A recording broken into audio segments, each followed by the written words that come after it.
बिस्मिल्लाहिर्रहमानिर्रहीम। अस्सलाम वालेकुम एवरीवन, क्या हाल चाल है आपके। उम्मीद है जी आप सब लोग ठीक ठाक होंगे, खैरियत से होंगे। आज जी हम बनाएंगे एक चॉकलेट केक और बहुत आसान ट्रिक्स के साथ हम इसको ज़बरदस्त तरीके से रेडी कर लेंगे। तो चलें जी बनाना स्टार्ट करते हैं। बिस्मिल्लाहिर्रहमानिर्रहीम। केक बनाने के लिए जी मैंने लिए हैं 3 अंडे। अगर अंडे छोटे साइज के हैं तो फिर 3 से आप 4 भी ले सकते हैं। अच्छा, अंडे जो है वो रूम टेम्परेचर पर होने चाहिए। और देखें तीनों अंडों को मैं इसके अंदर तोड़ लेती हूँ। अच्छा जी, अंडों को बीट करने से पहले हम अपना मोल्ड रेडी कर लेंगे, वो जिसमें हमने केक बनाना है। देखिए मैंने राउंड वाला मोल्ड लिया है। इसमें 3 पाउंड का केक आप आसानी के साथ जो है वो बना सकते हैं। इसको देखिए मैं घी के साथ ग्रीस कर रही हूँ और इसमें हम जो है वो मैदा डस्ट करेंगे और इसको हम लोग अपने मोल्ड को रेडी करके रख लेंगे साइड पे। अच्छा जी, ये देखिए अब मैंने अंडों को बीट करना शुरू कर दिया है। इसको हम थोड़ी देर बीट करेंगे, कम से कम आप इसको 1 से 2 मिनट के लिए अंडों को बीट कर लें। उसके बाद फिर हम इसमें पाउडर शुगर ऐड करेंगे। मेजरिंग कप से मैंने मेजर करके 1 कप लिया है ये पाउडर शुगर जो है, और इसको मैंने अच्छे तरीके से छान लिया है। पाउडर शुगर को जब भी आप इस्तेमाल करें इसको छान लिया करें। और अब हम इसको इतना अच्छे तरीके से इसको हमने बीट करना है कि ये अच्छे तरीके से फ्लफी हो जाए। इसको बीट करने में कम से कम हमें 10 से 12 मिनट लगेंगे। हमने इसमें जल्दी नहीं करनी है, क्योंकि जितना अच्छा हम इसे बीट करेंगे हमारा केक जो है उतना ही ज़्यादा अच्छा बनेगा, उसमें जाल आएगा ज़बरदस्त तरीके का। अभी न्यू ईयर आने वाला है, आप इसको ज़रूर बनाएं और इसको अपने घर में अपने बच्चों को बना के दें। आपने किसी के घर ले जाना है तो भी आप इसको बड़ी आसानी के साथ बना सकते हैं और बहुत बेहतरीन बनता है, बेकरी से बहुत अच्छा बनता है कम से कम। अच्छा जी, इस स्टेज पे हम इसमें चॉकलेट एसेंस ऐड कर रहे हैं। बिल्कुल फ्यू ड्रॉप्स हमने ऐड करने हैं, ज़्यादा ऐड नहीं करना। इससे स्पंज में बहुत ज़बरदस्त किस्म का चॉकलेट का फ्लेवर आ जाता है और खुशबू बहुत बेहतरीन आने लगती है। इस वजह से मैंने इसमें ये ऐड किया है। बिल्कुल फ्यू ड्रॉप्स ऐड करने हैं, ज़्यादा ऐड नहीं करना। अच्छा जी, इस स्टेज पे हम इसके अंदर ड्राई इंग्रेडिएंट्स शामिल करेंगे, जिसके अंदर मैंने 1 कप जो है वो मैदा लिया है और 4 टेबलस्पून कोको पाउडर के मैंने लिए हैं और हाफ टेबल स्पून मैंने इसके अंदर बेकिंग पाउडर लिया है। ये बेकिंग पाउडर है जी, बेकिंग सोडा नहीं है। और इसको अच्छे तरीके से मैंने 2 दफ़ा छान लिया था और अब मैंने इसके अंदर जो है इस ड्राई इंग्रेडिएंट्स को शामिल कर दिया है। और अब हम इसको अच्छे तरीके से जो है वो बीट कर लेंगे। दोबारा से जल्दी जल्दी से हमने मिक्स करना है। अगर मशीन की मदद से मिक्स करें और ना आप चाहें तो स्पैचुला की मदद से भी मिक्स कर सकते हैं। अच्छा जी, ये देखिए मैंने इसको अच्छे तरीके से मिक्स कर लिया है। और अब मुझे इसके अंदर कोको पाउडर थोड़ा कम लग रहा था, इस वजह से मैंने इसके अंदर 2 टेबलस्पून कोको पाउडर के और मज़ीद ऐड कर दिए हैं। तो टोटल हमने जो इस केक में कोको पाउडर का इस्तेमाल किया है वो 6 टेबलस्पून है। इसको भी अच्छे तरीके से बैटर में मैंने मिक्स कर दिया। और अब हम इसके अंदर हाफ कप मिल्क ऐड करेंगे। मिल्क जो है वो रूम टेम्परेचर पर है, ये मैं इसके अंदर ऐड करके इसको भी अच्छे तरीके से बीट कर लेंगे। लेकिन ये काम ज़रा करना जल्दी जल्दी से है ताकि हमारा बैटर जो है वो बैठे नहीं। अच्छा जी, ये देखिए मिक्स हो चुका है। अब हम इसको जो हमने मोल्ड पहले से रेडी करके रखा है उसमें सारा बैटर ट्रांसफ़र कर देंगे अच्छे तरीके से। अच्छा देखिए, इसको मैंने डाल दिया और अब इसको हम थोड़ा सा टैप टैप कर लेंगे ताकि इसके अंदर जो भी एयर है वो सारी एयर निकल जाए। 40 मिनट में जी ये बेक हो गया है 180 डिग्री पे। ये देखिए जी, ये हमारा केक जो है वो रेडी हो चुका है। ये देखिए मैं आपको इसके अंदर टूथपिक डाल के दिखा रही हूँ, बिल्कुल ये ड्राई है। अच्छा, थोड़ी देर के लिए इसको जो है ठंडा होने के लिए हमने रख देना है। तो कोई भी इसके ऊपर रुमाल या कपड़ा वगैरह डाल दें और थोड़ी देर इसको छोड़ दें।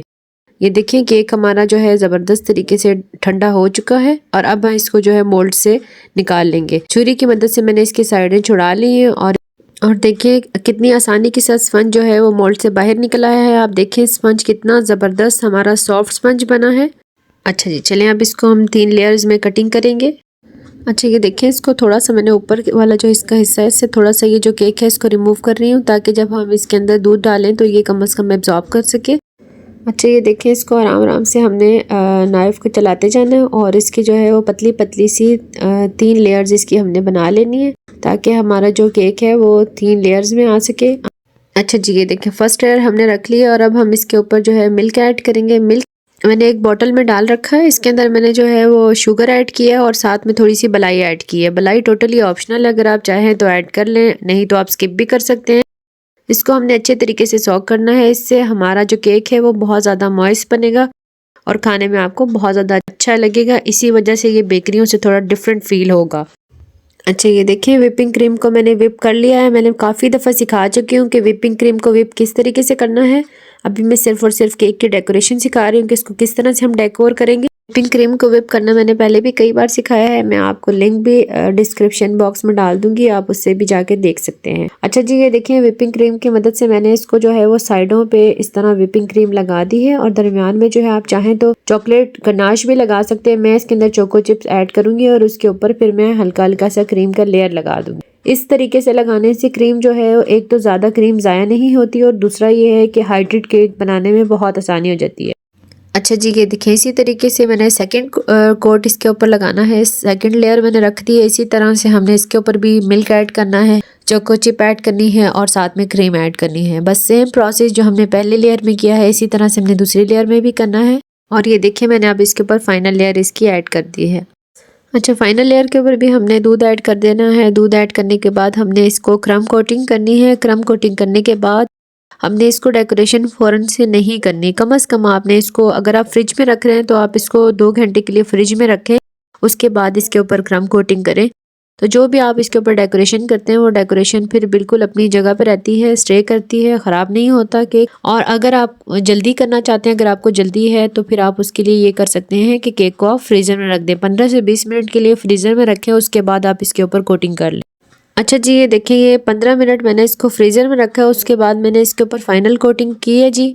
अच्छा जी, चॉकलेट को बारीक बारीक कटिंग करके ओवन में मैंने उसे मेल्ट कर लिया है और उसको फिर पाइपिंग बैग में मैंने डाल दिया। अब हम उसके साथ इसके ऊपर डेकोरेशन करेंगे।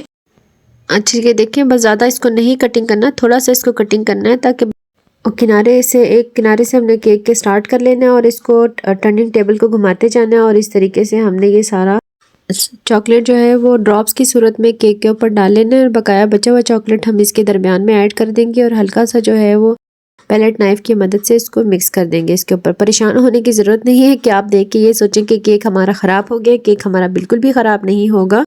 हमने सिर्फ और सिर्फ केक के ऊपर चॉकलेट का थोड़ा सा फ्लेवर देना है, इस वजह से इसके ऊपर हमने इस तरीके से थोड़ी सी चॉकलेट लगा दी है। अब हम इसके ऊपर व्हिपिंग क्रीम लेंगे, इसके ऊपर 2D नोजल के मदद से फ्लावर्स बनाते जाना है साइडों और दरमियान में बची हुई जगह पे आप 5-6 लेयर्स लगाकर उसके ऊपर हमने चॉकलेट बार रख देने हैं। देखिए इस तरीके से चॉकलेट बार से इसको दरमियान से भी आप डेकोरेट कर सकते हैं।